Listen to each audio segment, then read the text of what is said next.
Hello, everyone, and welcome to Molehill Mountain, episode 375.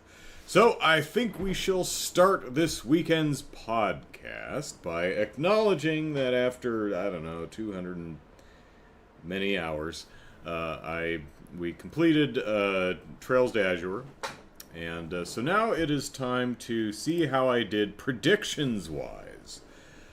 Brian was nice enough to catalog all of my ridiculous predictions and score them. And his scores, no matter how unfair, no matter how objectively shite, they stand. Brian's scores are final. Alright, so prediction. In Cold Steel, we won't play as bracers or cops. We'll play as military academy students. Who knows? Haven't started Cold Steel yet, but I remember making a guess along those lines. So I was thinking, in the Sky trilogy we were bracers, and the Crossbell duology we were cops. So we'll probably not be those. There was a cutscene with Olivier who was talking about kids in a class. So I'm like, yeah, students. There you go. That might work. All right, prediction. We'll get to Mishyland proper at some point in Azure. Yep. Yes, we did. Fairly close to the beginning of the game, so 1 point out of 1. We'll get to play Pom Pom Party at some point in Azure. And we did. 1 point out of 1. There will be treasure chest mimics at some point in the series. Well, not in Azure at least, so 0 out of 1. We will never get to see the Crossbell tourist book Grace made us take pictures for. Sadly, yeah, I got that one right. It gets referenced, but we do never see it. 1 out of 1. So, I was asked to predict which support characters. Support characters, Waji, Risha, Noel, Dudley, and Arios. Well, Arios is a guest. 1 out of 1 there. So 7 total points here, because there's 7 guest characters. So we got 1 point for Arios. Noel and Waji are permanent members. So 1 out of 2 there. Rish and Dudley are guests first and permanent later. 1 out of 2. And Garcia and Sight are also guests. So 0 out of 2. So 3 out of 7 total. The SSS will learn Risha is Yin. Yes. 1 out of 1. Shizuku will get a shiny new pair of orbital eyeballs. No, she does get to see, though, but through the magic of the Septarian of Zero. So 1 out of 2. She does get to see, though, so that's nice. Kia is a Septarian, and Sight is its holy beast. 1.5 points out of 2. Brian says, Sight is the holy beast of the Septarian of Mirage, but that Septarian is gone. Kia, instead, is a newly created Septarian, the Septarian of Zero. So, 1.5 out of 2 points. Sounds fair to me. Noel and Waji will not use the free rooms in the SSS buildings. I don't know why I predicted that. Maybe I was predicting someone else would use them. I don't remember, but that's exactly who uses the free rooms. So, 0 out of 1. Maria Bill is an Ennui, and the Rosenberg doll was a clue. The cash infusion to build Orca's Tower is also possibly tied in. If she's not an Ennui, she will become one, taking Weissman's spot. She is confirmed to not yet be an Ennui, but is set up to take Weissman's spot. So, 1 out of 2 there. The ending cutscene, she says she's got a job, and it shows her going, so. Didn't quite happen in Azure, but that was it turned out to be a completely pulled out of my rear end guess. The red-haired man in the opening cutscene is Randy's father. 0.5 point. It's his uncle. 0.5 point out of 1.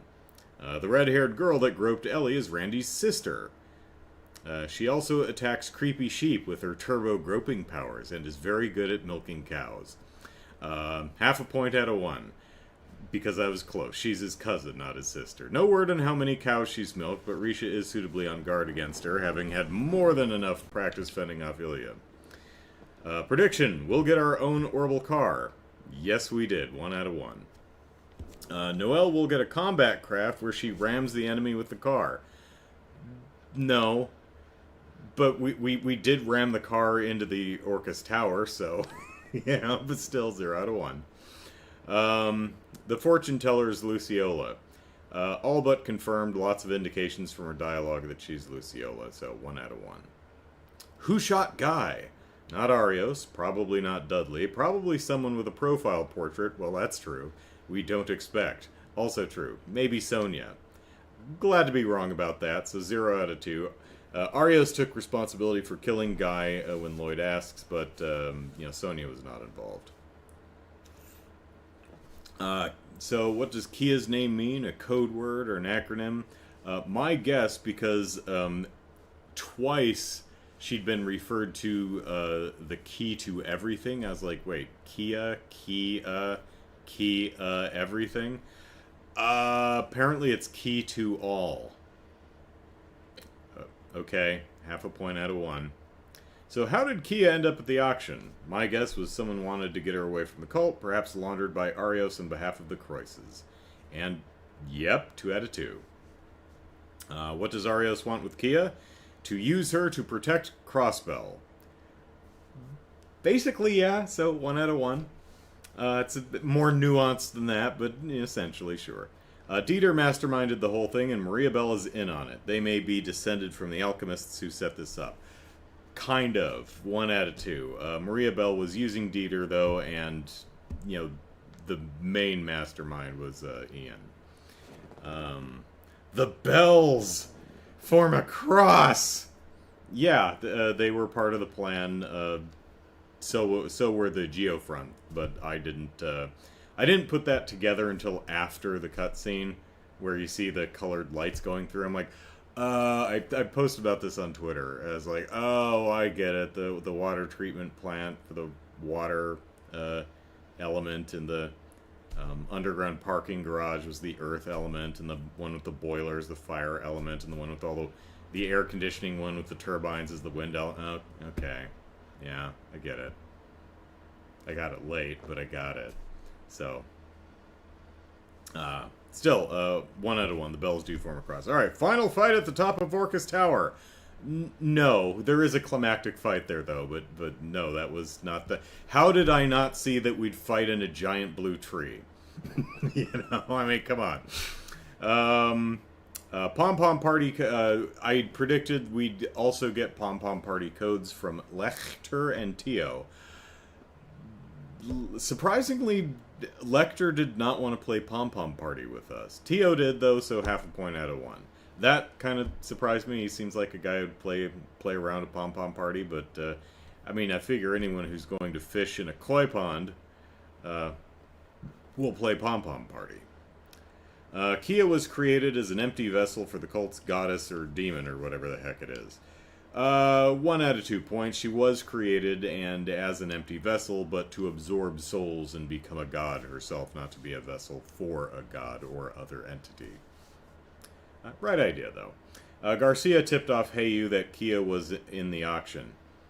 Who knows? We meet Garcia in prison, but no discussion about Kia, so zip points there. Dieter had the Stargazer library emptied. We don't know at this point, so no points at all. Phantasmal Blaze's plan is to get a Septarian. There's a deal between Ouroboros and the Croix to allow them to use Kia to protect Crossbell. 1 out of 2 points. Second half is kind of correct, but the Phantasmal Blaze plan doesn't actually seem to involve Ouroboros getting control of Kia. Rather, they're setting their sights on Erebonia. The Septarian of Mirage is the one involved here. Mostly, kind of. Half a point. It was involved, but it's gone now, and Kia is intended to be a recreation of it.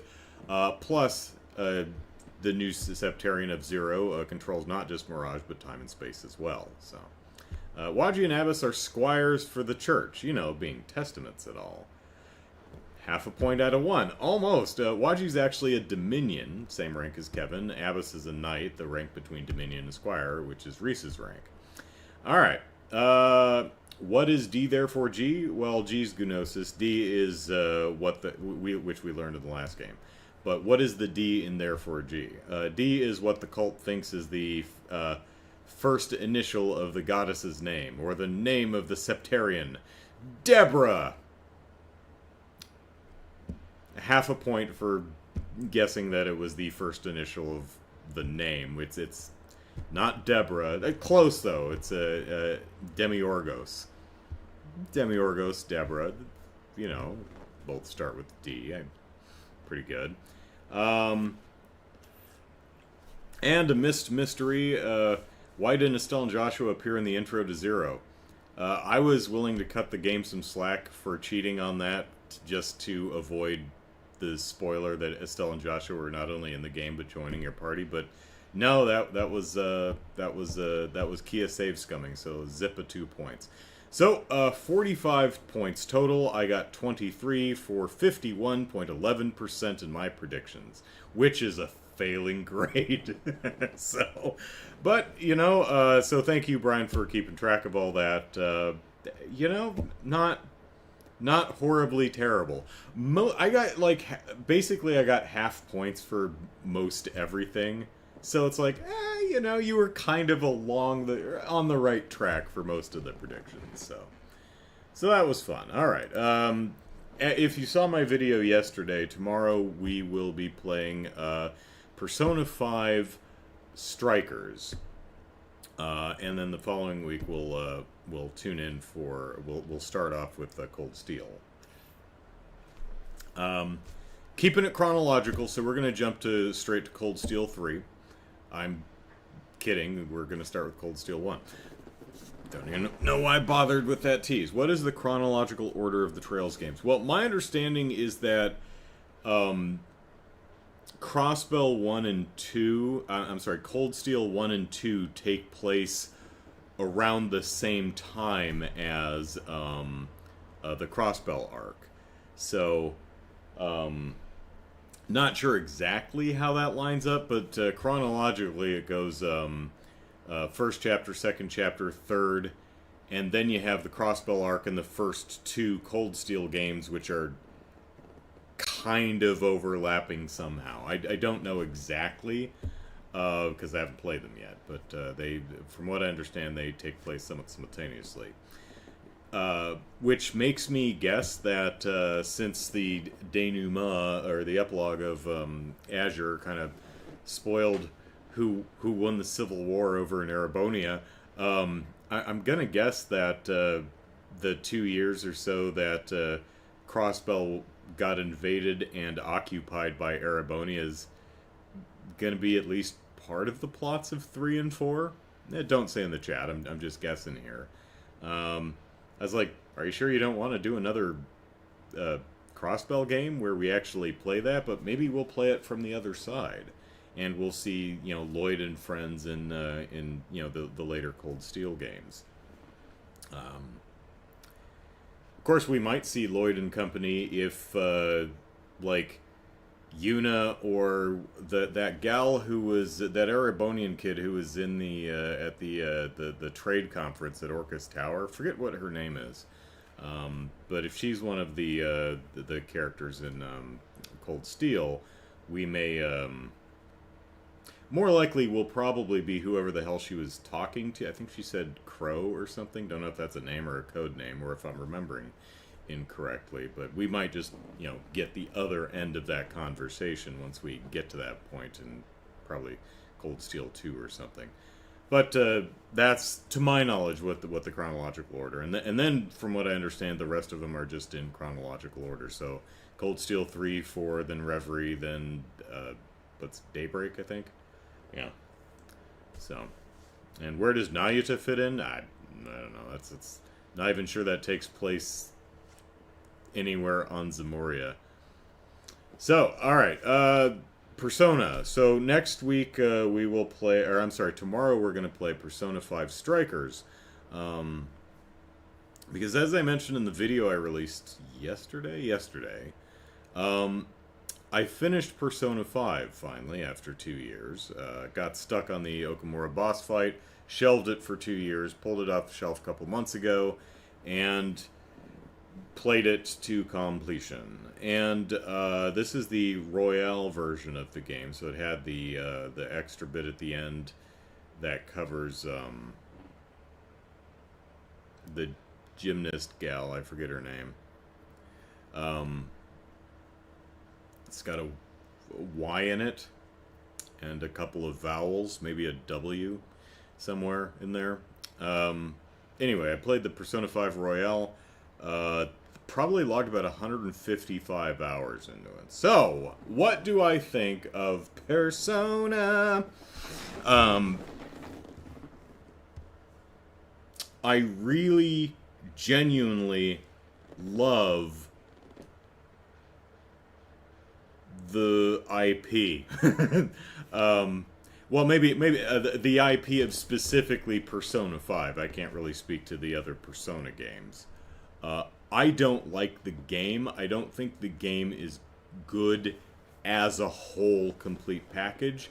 I think the game is predominantly an absolute slog to play through and mostly very, very boring. That said, I did get to commiserate in my misery with the game itself because most of the characters seemed very bored most of the time, too. The way the game is set up, it takes, with the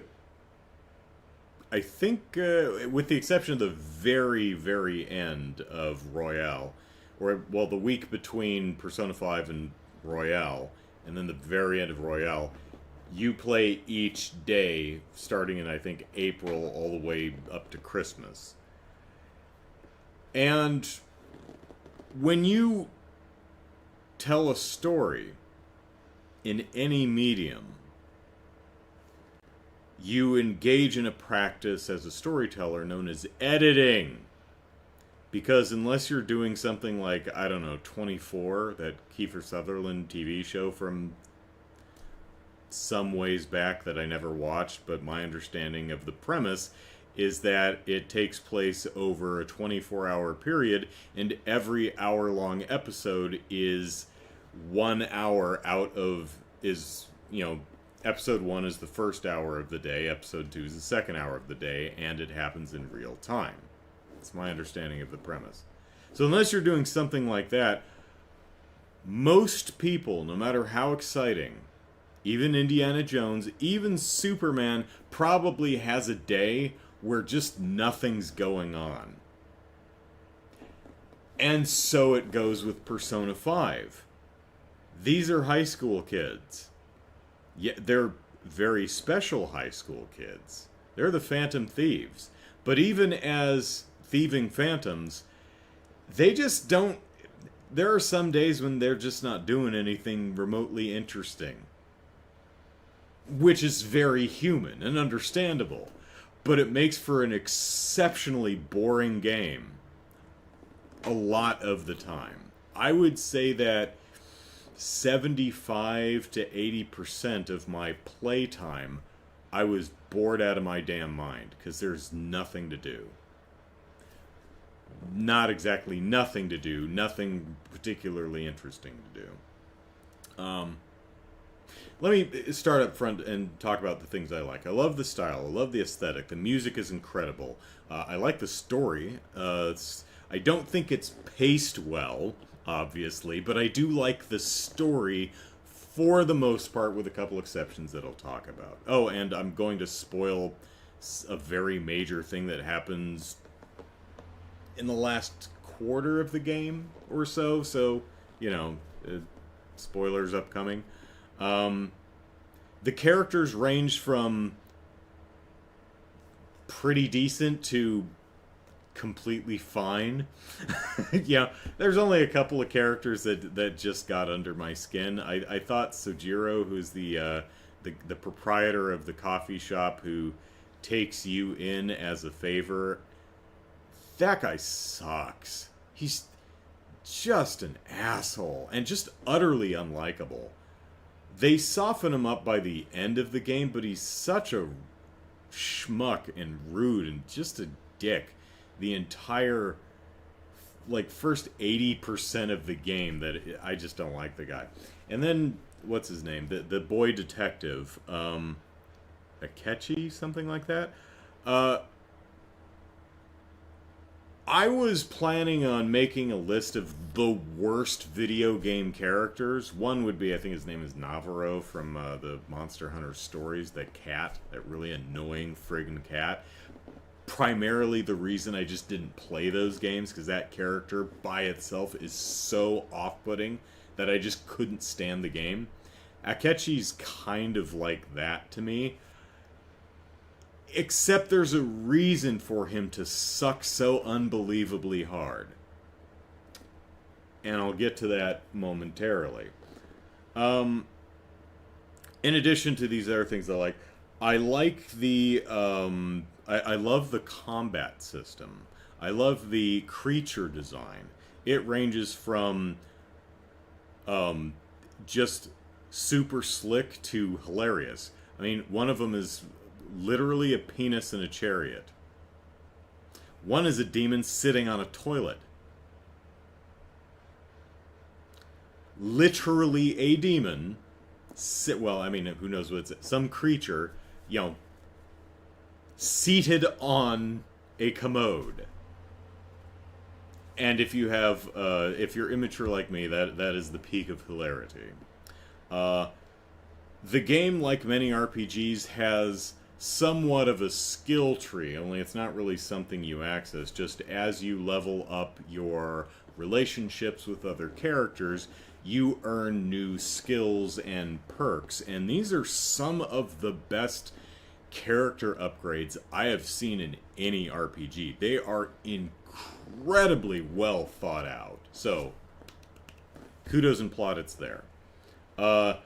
The dungeon design for almost all of the palaces, again, I'll get to that, are not only just really complementary to gameplay, they're fun to explore, but they're also complementary to theme, right?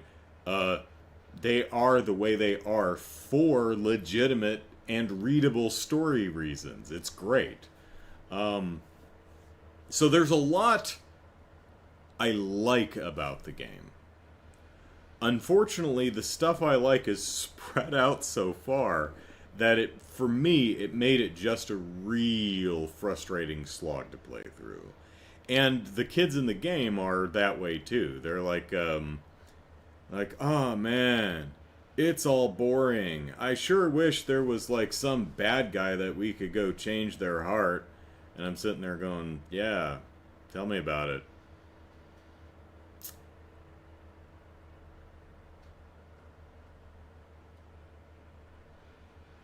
I guess I'll just go to bed early.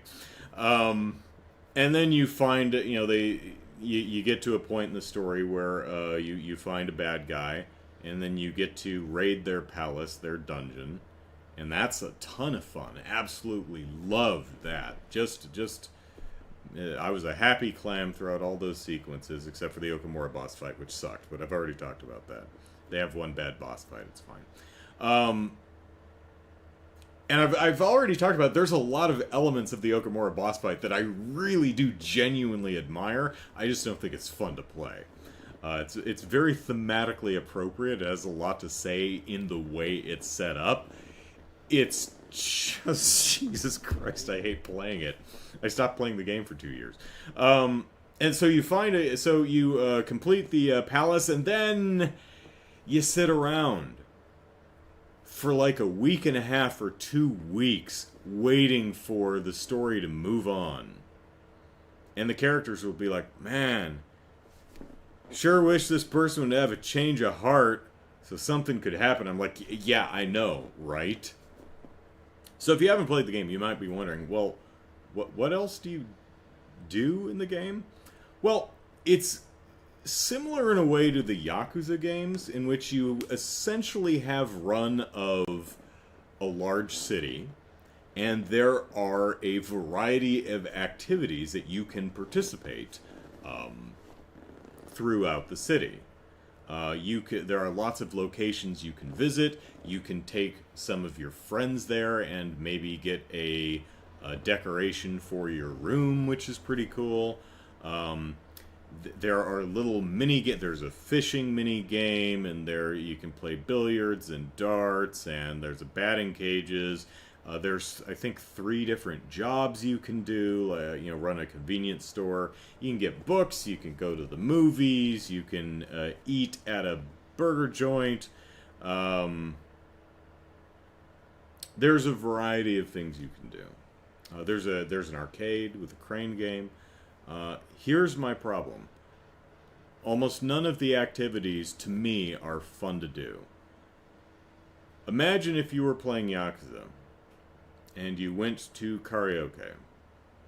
And instead of playing a karaoke minigame, where it's a little rhythm music game, and you get this funny music video, it just says, and your character sang karaoke and had fun. Here's some points in your talent stat. Because that's mostly all that happens with almost any of the activities. You don't actually get to do anything. Like the crane game. There's a crane game in Yakuza, but you get to actually move the claw and try to pick toys out of the crane game. In Persona 5, you just hit the button and he plays the crane game, and you either get it or you don't. Go on a day that ends in 7 to be more likely to get the thing out of the crane game. Now that said, there are at least 2 activities that have some gameplay associated with them. The batting cages is actually a pretty decent little batting minigame. And I forgot about it until like the last 2 weeks of Royale, but I was like, wasn't there a fishing thing? And I looked at the map, I'm like, oh yeah, you can fish. I guess I should check that out, because I have literally nothing to do while I wait for the end of the game to roll around. So I went fishing, and lo and behold, that's actually a mini game too. Most of them are not. Most of the activities are not. There's no gameplay. There's no mini game. There's, you can take your various characters to go visit places, and there's a dialogue exchange, and maybe you'll get a souvenir out of it, which is neat, and you can decorate it in your room. Except there's one spot, at least one spot in the room, where you have to choose which one of there's not enough spots for decorations as there are decorations. So say there's, 30 decorations, there's only like 23 spots. There's like one spot that several different, like 3 or 4 decorations can go, and you have to choose which one to put there, which is a weird choice because they didn't run into that until later. I was just constantly hanging stuff all over my room. Hey, Jared. Will I try Metaphor, since I think it may have more your type of gameplay? Oh, that was, I think I know which one you're talking about. It's one I'll keep my eye on. It's certainly interesting looking. Don't know yet. Actually, I think they released like a 6-minute playthrough video or something like that went a little bit more in-depth than the marketing trailer that was aired during the various not E3 shows, so I should probably check that out. But back to Persona. That's primarily the reason why the game was boring to me most of the time. Also, it became kind of frustrating because the game each day is set up into blocks, morning, afternoon, and evening, essentially, right? So you can only do so many activities before the day ends, and your afternoon block is usually school, right? So that usually frees up your afternoon, and you can do whatever 2 activities you want before you have to go to bed. So you kind of have to plan how you're going to spend your day to either increase your heart's levels with all of your friends, or get money, or increase your personality stats. Because all of the activities, almost all the activities will at least reward you with, here's points in knowledge, here's points in style, which allow you to unlock different, or like guts is one of your personality stats, and you need like level 3 guts to go talk with the gun store owner and unlock that area. Problem is, by like, I don't know, midsummer, I had maxed out all 5 of my stats, so I had no reason to actually do anything.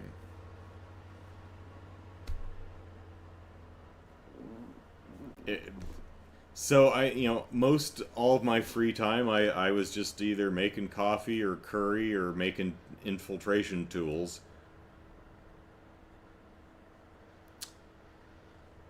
The game also slows down towards the end.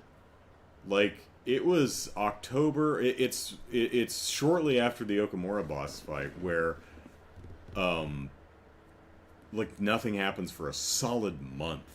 Just nothing's going on. Another problem is, like life, sometimes stuff happens and you don't get to, you don't have your evening free, just plot happens. Which makes sense, because life gets in the way of what you want to do a lot of the time. But it's really hard to make plans when the game just gives you absolutely no indication, like, oh, by the way, you can't leave the coffee shop today. Oh, well, there's no point in reading, because my stats are maxed out and have been for months. There's no point in cleaning, because, again, stats are maxed out and have been for months. I mean, don't have any clothes to go do the laundry.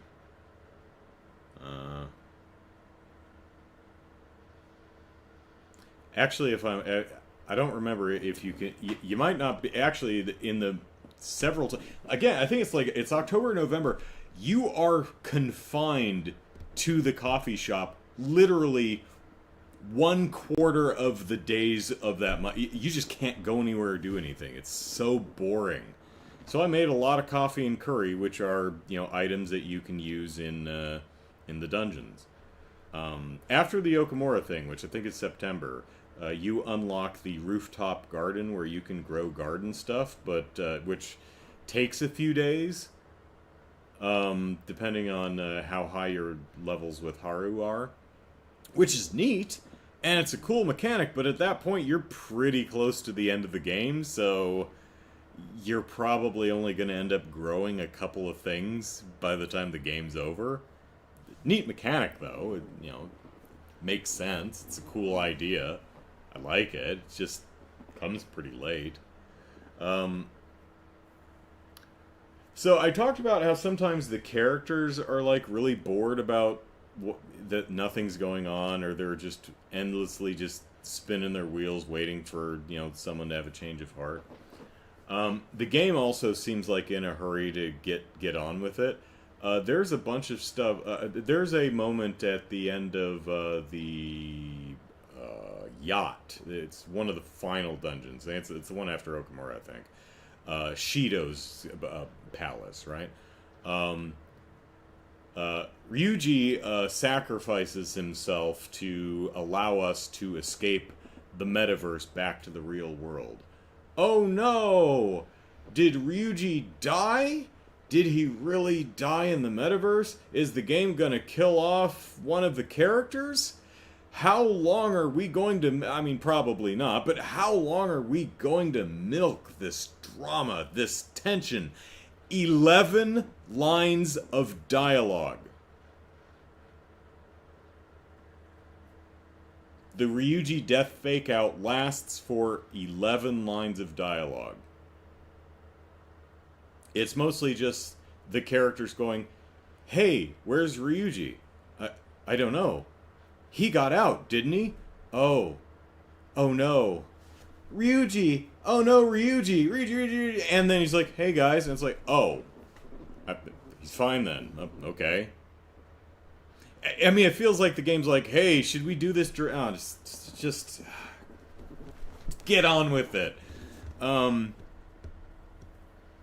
Before that palace, what's his name? Shoot, I had Sojiro, the coffee shop owner. He was arrested, and the kids, Ryuji's safe. They get back to the coffee shop. Or the protagonist in Futaba. They get back to the coffee shop, and it's been obviously someone's been throwing stuff all around because it got flipped by the cops and stuff, and Sojiro's missing. It's like, oh no, Sojiro's still in custody. I forgot about that. All right, we're gonna have to pool our resources and come up with a plan to spring Sojiro or change the heart of the police commissioner or something. 6 lines of dialogue. No, Sojiro they just let him go. He just walks back in. So it's like the game's like, yeah, we could have done something cool, but you want this to be over just as much as I do. I know you do. It's like, I mean, you're not wrong, but this feels weird to me. Chicago, hey, how you doing? Ryuji? Yeah, is it Ryu and Luigi's son? I guess. The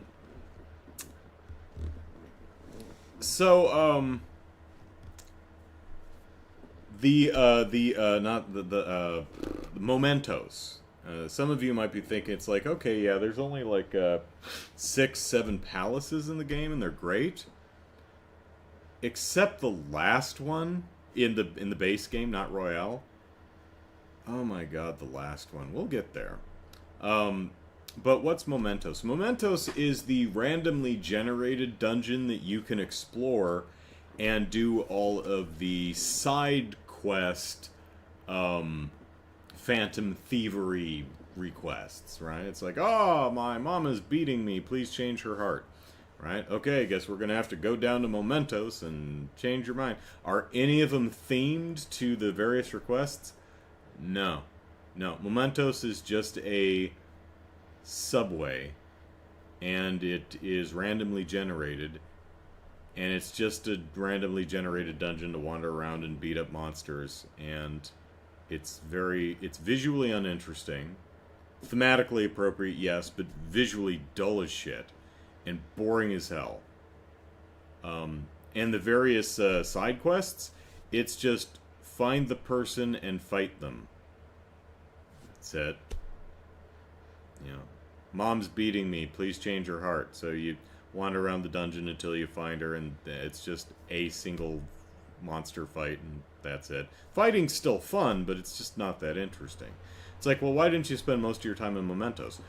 Partially because it's uninteresting, partially because I'm a gamer and I must min-max, and I don't feel right about going into Mementos until I've garnered at least 6, if not 8 side quests to really maximize my time, don't you know? One of the activities in Mementos is collecting stamps. There's little stamp stations that you can find. They are randomly generated too. If you search every nook and cranny of every floor, you will find about half the stamps. If you want to collect all of the stamps, you have to essentially just keep reloading each floor. What I did is I just stood on the stairways and kept going up and down until Futaba, her skill for showing the map, procced. I just went up and down the stairs until she procced that skill, looked at the map, saw if there was a stamp on it, then went to go get it. Want to know what happens if you collect every single stamp in Mementos? Do you want to know what happens? I know what happens. Because I spent a couple hours for some dumb reason, I don't know why, collecting all of the stamps. Just to see what would happen. You know what happens? Nothing! Literally nothing. Do you get a reward of any kind? No. You don't even get an achievement for that shit. I was a little surprised.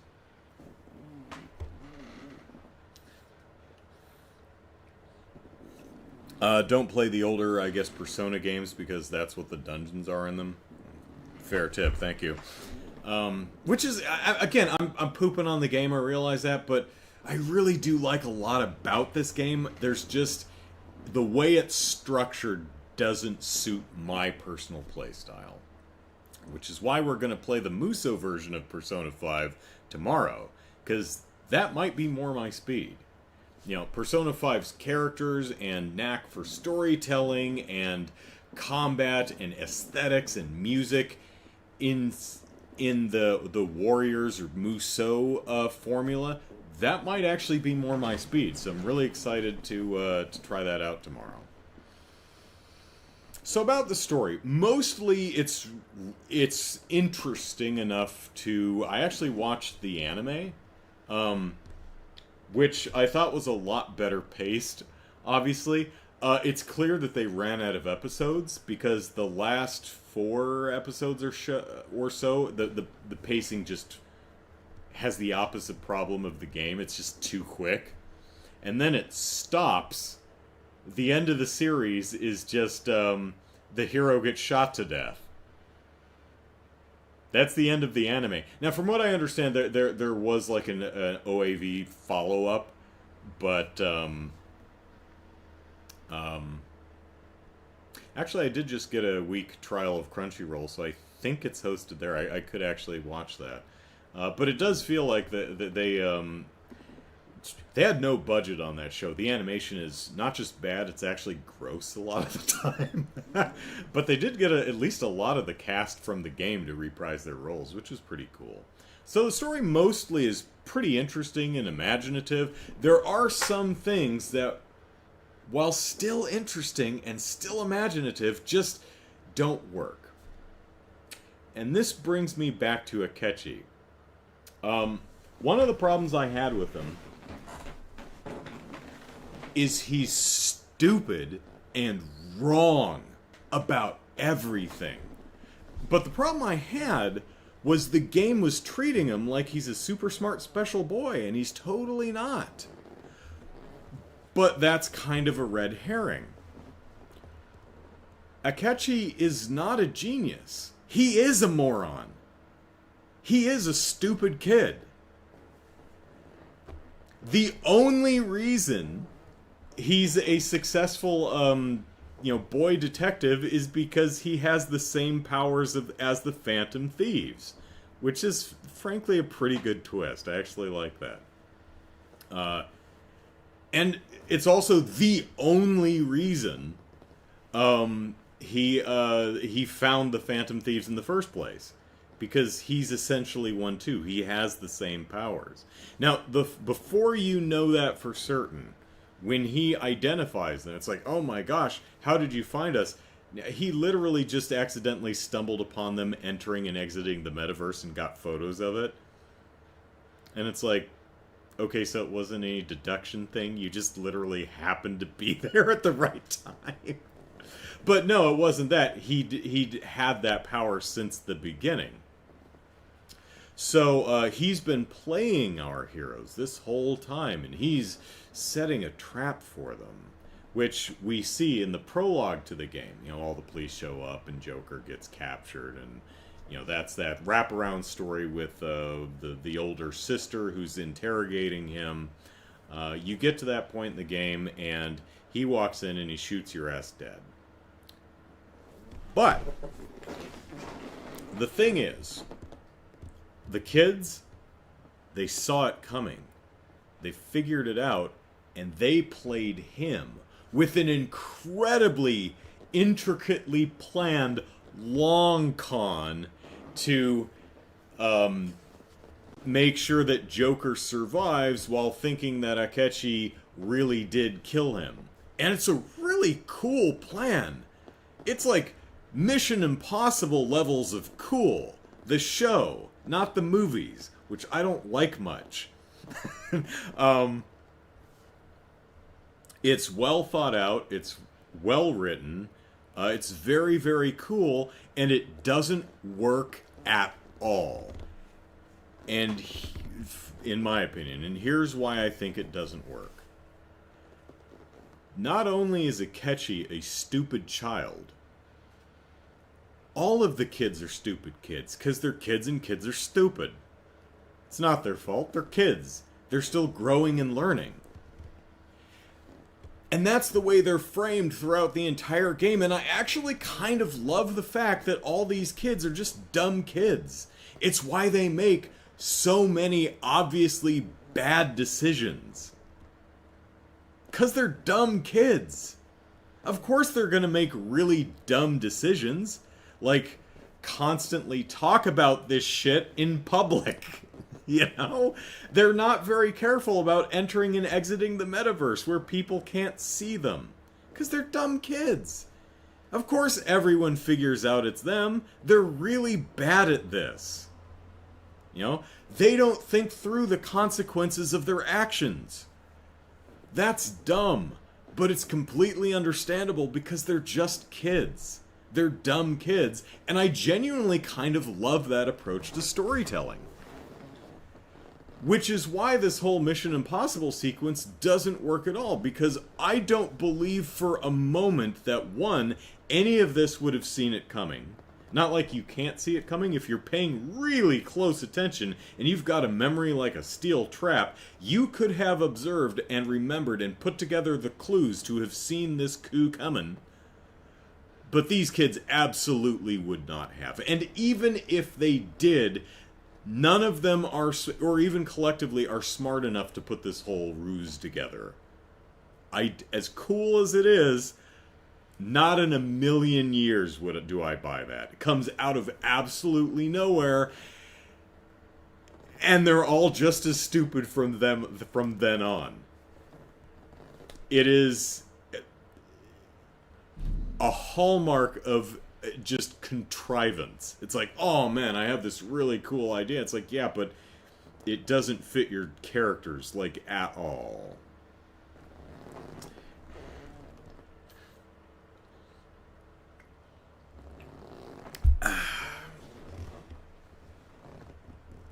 Not liking the Mission Impossible movies is sacrilegious, lol. I've only seen the first 4. I thought the first one was okay. I thought the second one was okay. I thought the third one had better moments because it got a little bit more into some actual Mission Impossible stuff. And kind of had the same opinion of the fourth one. Haven't seen, I don't know, 5, 6, 7, however many they're up to now. And it's really because the movies are just different from the show, which is fine. You know, I love the show. One of, if not my favorite television shows of all time. And, is it partially? Well, the movies aren't the show and I don't like it. You know, I imagine there's probably an element of that in there. You made Jim Phelps a bad guy. How dare you, sir? How dare you? There, you know, I'm human. There's probably an element of that in there. But overall, I just don't really care for the movies that much. It's like, man, the IMF is going to disavow the shit out of Ethan and his crew. Because, you know, every single movie, it's a damn mole. Please, at least like 3 of the first 4, right?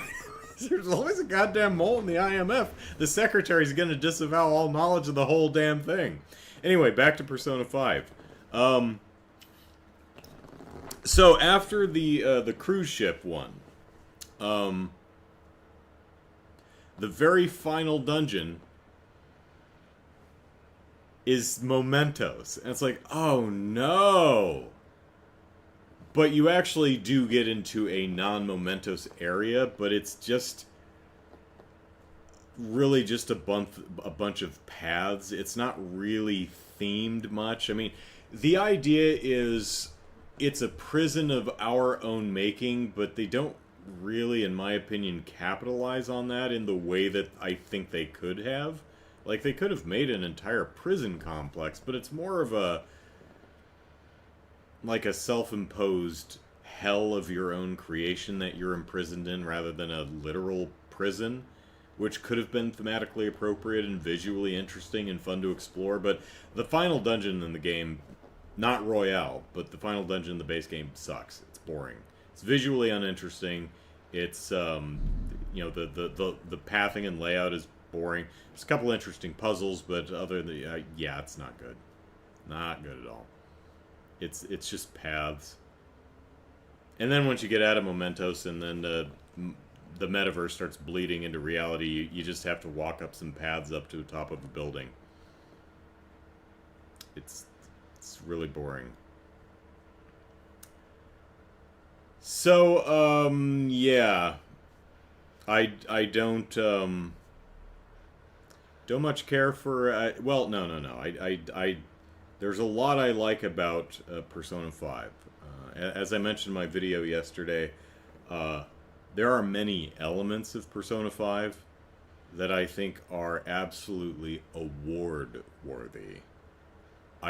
For me, the way I play and enjoy games, just doesn't work. And you might say, but Andrew, I'm surprised a slow-paced game isn't your speed. Look how damn long you take to play through the Trails games. It's like, yeah. But, yeah, so that's more of my final thoughts on Persona. I'm really looking forward to playing Strikers. I hope that fixes the issues that I had with the main game. We'll see tomorrow. Persona 5 Royale, you hate to love it or you love to hate it. I love parts of it, and I dread other parts, and I just wanted to get through them so I could get to the parts that I liked, because I was so bored, and it didn't help that the game seemed to be commiserating with my boredom. So, sum total is lesser than the parts. Yeah. It's got some really wonderful parts, but they're put together in a way that doesn't create a cohesive, an entertainingly cohesive whole. That's a shame. So let's talk anime. So I think for some reason I was talking about during the final stream on Thursday. I for some reason was talking about an upcoming anime called If My Wife Becomes an Elementary School Student. Boy, that's a title with a few red flags, isn't it? It's of course based on a manga. I actually just found out today that there's a Korean TV show, a live-action adaptation of it too. But the anime comes out this fall. And my understanding of the premise is a wife passes away and is reincarnated, and when she's 12 years old, she finds the widower. And it's like, okay. Boy, that could go in a good number of different directions. Some of them a bit, icky.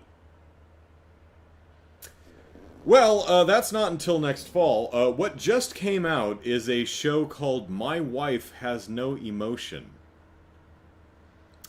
which is another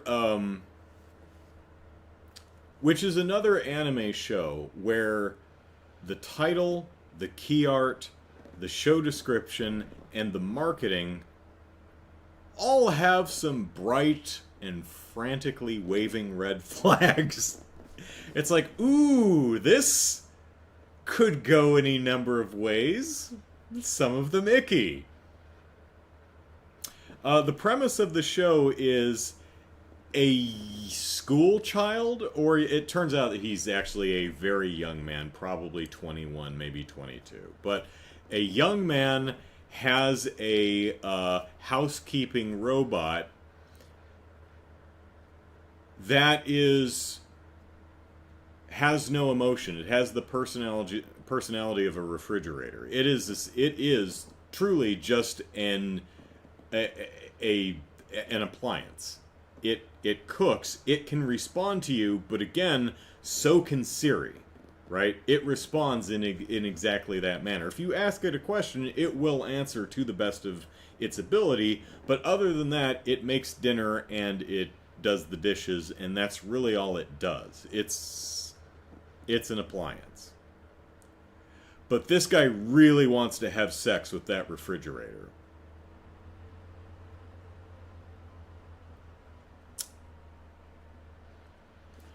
So you look at the marketing and the log line and the key art to the show, and you're like, oh my god. I mean, this could be about a real creepy incel who fantasizes about a woman who he owns and can't do anything but what he tells her to do, has absolutely no agency or even personality. As long as it cooks and cleans and has sex with him and looks pretty, that's what he wants in a companion, and that's gross. I hope the show is not that. Please don't be that. That's not something I want to watch.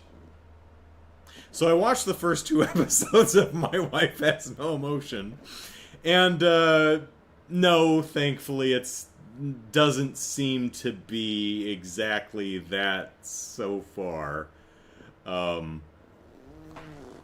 It's not good,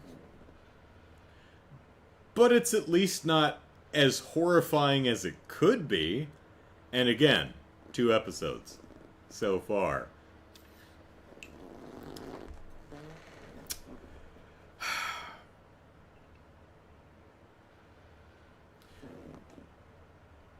Stories of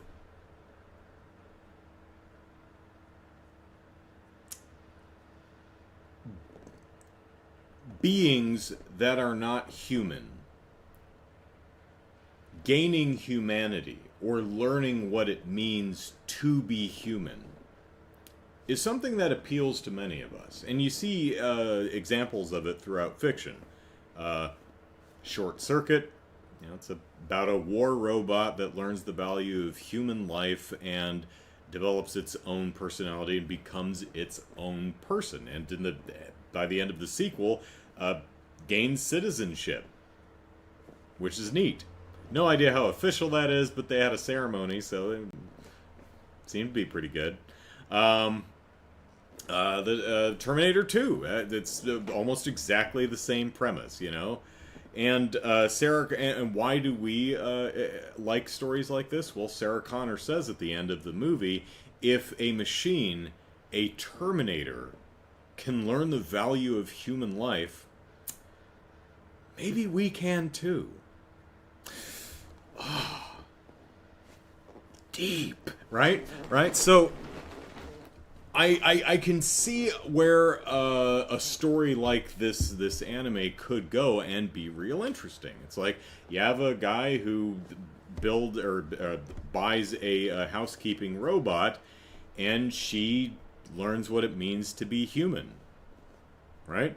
I haven't seen it, but I'm guessing it's kind of similar to Her, which is that movie about a guy who ends up dating his operating system, essentially Siri, because she becomes sentient and self-aware. And it's like, oh, is this a real person? I mean, maybe. You have really interesting stuff, right? I don't know how it... Now, this is based on a manga that's probably, 115 volumes or whatever, and this is a 12 or 24 episode anime. So I don't know where the manga starts or how much background you get into this kid, but this show starts with him already living with the robot and being like, so, what kind of guys do you like? He's really creepy and really weird around a robot that expresses no emotion, hence the title, no personality, nor any interest in his overt and very clear advances, but also no ability to reject them either, which is a bit uncomfortable. Also, kind of weird that these autonomous robots are apparently mass market affordable. Granted, he bought an older model that was a hand-me-down, so it's secondhand. But still, you would think these things aren't cheap. And it's the only advanced form of technology that we've seen so far. which not necessarily a bad thing, probably not the point of the show, just kind of a weird thing. Also a weird thing is this robot, who is a cooking robot, a housekeeping robot, one of her primary functions is to make dinner, is very short. And she's introduced cooking at the kitchen counter, and she needs to stand on a step stool to reach it, which seems like a design flaw, right? Like, if your robot is meant to work in the kitchen, you'd think you'd make it tall enough to actually reach the damn counter. That seems really inefficient. Then again, maybe that's how they make them affordable, because she says they're built out of metal and resin. Maybe that shit's expensive, and so they made her 4'5", so that she's easier to ship and so she's lighter. She's easier to ship and transport. Not as much money and materials. Who the hell knows? So why is this guy lonely? Why is he romantically interested in a robot that has absolutely zero personality? Now, if she had an interesting personality, like if she was funny or smart or had interesting observations to make about the world around her, or showed any interest in you. Nothing more attractive than people that are interested in you, am I right? But no, none of that. It's literally like watching a guy try to seduce a Roomba. You're like, please don't insert any part of yourself in the Roomba. I really don't want to watch that. And the way you're talking to that Roomba is making me physically ill.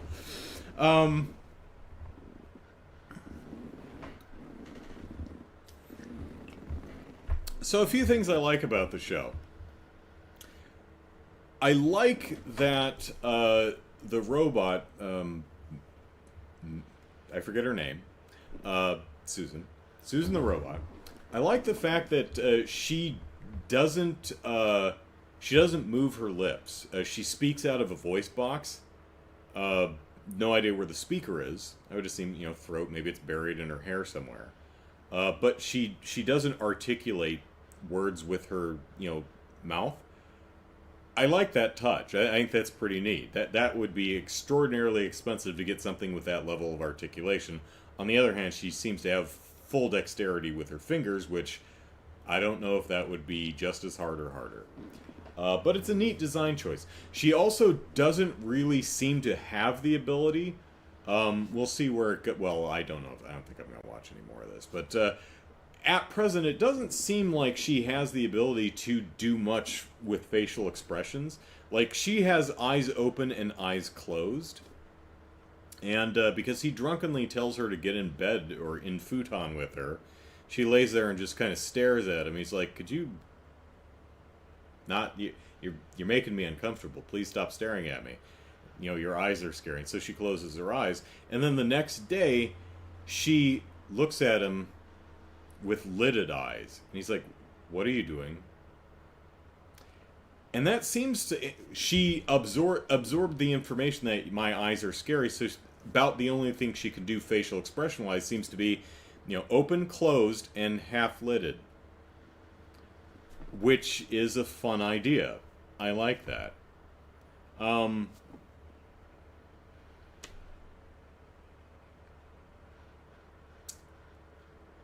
I think, she has a permanent blush, and I'd be annoyed with the design, but it also feels like something that would be built into that robot's face. It seems like a thing that it would be sold as, so I don't mind it so much. I really hate how they draw the blush, though. It's that very dark pink with a bright white highlight in the center. It still looks like a headed out zit. I really wish the anime would learn to stop drawing things like that, because it looks terrible.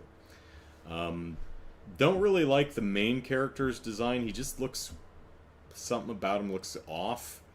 I don't know. Just not an appealing design. Nothing wrong with it, really, but at least it's not doing the crossed bangs thing, which seems to be popular in the last couple of years. I really hate that style. I also like that our robot has a hinge like on her forehead. It's covered mostly by her bangs, but it looks like the whole top of her head probably opens up so you can get at the gooey bits or whatever's in there. You'd think they put the hinge in the back, but whatever. It's an interesting design choice. There are some actually funny moments. She mentions that she is, usually she's perfectly articulate in a way that makes sense, but sometimes she expresses concepts that don't make any sense. Like he's talking about waterproofing, and she says, "Yes, I could make fried rice completely submerged." And there's a cutaway gag to her, like, standing underwater with fish swimming by with a plate of fried rice with the bits of rice just floating off. It's just a funny idea. It's like, yeah, she didn't really think that one through. I mean, she may be waterproof, but fried rice is not. You can't make fried rice underwater. So that's kind of a silly robot thing that would happen. And there's a couple moments of that which I think is fun. I think this show could work if they're really talking about a robot gaining sentience, finding humanity, finding love. That's fine. If your robot has sentience and agency and consents, yeah, go ahead. Have at it, kids. Have fun. But I don't want to watch you seduce your Roomba. That's gross. I think... Now, it's possible that this show, in future episodes, will... He mentions briefly that he went on a date once, and obviously that relationship didn't last. But I feel like if your premise is going to be, that is a sexy, sexy Roomba, and I'm going to flirt with and do things with that Roomba. Like, if that's your premise, I feel you might be well served to take some time to get to know this character if you want us to think he's anything other than just a creepy, weird pervert. If you just want him to be a creepy, weird pervert, hey, you got it. But if he's got like a tragic backstory, or he's incredibly introverted, he can't... Maybe spitballing here. I'm not telling you what to do. It's your story. Do whatever you want with it. But one thing that could be done with a character would be like, he's comfortable with, he's incredibly introverted. He's just petrified of rejection, so he's only comfortable around his robot that literally can't reject him. And there's some really interesting dramatic and thematic things to mine out of that concept. I'm not saying that's the only way to do it. I'm not saying that's the right way to do it. I'm not saying you have to do it that way. I'm just, spitballing some options. I'm saying that this premise can work in a bunch of different ways. It really depends on what specifically your intention is. From the first 2 episodes, I'm getting it's just a silly, sexy comedy. I don't think the creators meant you to think really deeply about who this person is who this guy is as a person, or what the ethics are surrounding this kind of relationship. I don't think you're supposed to see Susan as a toaster or a Roomba. I think you're supposed to... But on the other hand, am I supposed to see her as just a quiet, compliant girl who has to obey you and you have absolute authority over? I mean, that's uncomfortable. I'm not entirely sure. Again, only 2 episodes, but an interesting 40 minutes to sit and see what the show might be doing. And you never know with anime. Anime can be notorious, or is notorious for, on occasion, going in very different directions, like halfway through their show. I've seen anime kill their protagonists at the halfway point. Just kill them dead.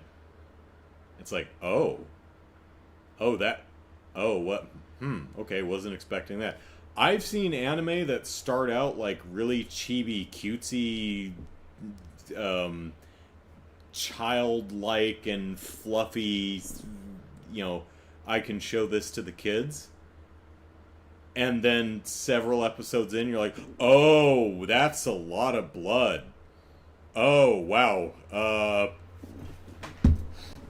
No, little Timmy, So, who the hell knows where this show goes? This show, My Wife Has No Emotion, could end up being a super dramatic and meaningful and thought-provoking treatise on the human condition. And so, maybe, or it could just be, or it could end up, or it may take a few episodes to find its stride and just be a hilarious, goofy, sitcom-esque comedy.